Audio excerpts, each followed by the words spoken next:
Gula darah terkawal, jangan tunggu, mula jaga. Pernah tak korang rasa cepat letih, mudah haus atau selalu kencing berulang kali? Itu tanda badan kita sedang beri isyarat dan aku dulu tak peduli sangat sampai satu hari aku sedar ini bukan perkara biasa. Aku mula rasa badan semakin tak bertenaga, sentiasa rasa haus dan setiap kali kencing rasa macam tak habis. Itu buat aku mula risau. Aku baca banyak info pasal gula darah tinggi dan kesannya pada tubuh.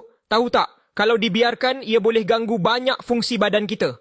Lepas tu aku jumpa satu produk yang ramai orang recommend, JOS. Jadi, gabungan bahan semula jadi yang bantu menstabilkan gula darah dan buatkan aku rasa lebih bertenaga. Lepas beberapa minggu amalkan, rasa haus yang melampau dah hilang, tenaga pun kembali dan kencing pun dah terkawal. Aku rasa lega sangat. Kalau korang ada masalah macam ni, jangan tunggu lagi. Tekan je beg kuning untuk cuba jus. Jadi sekarang.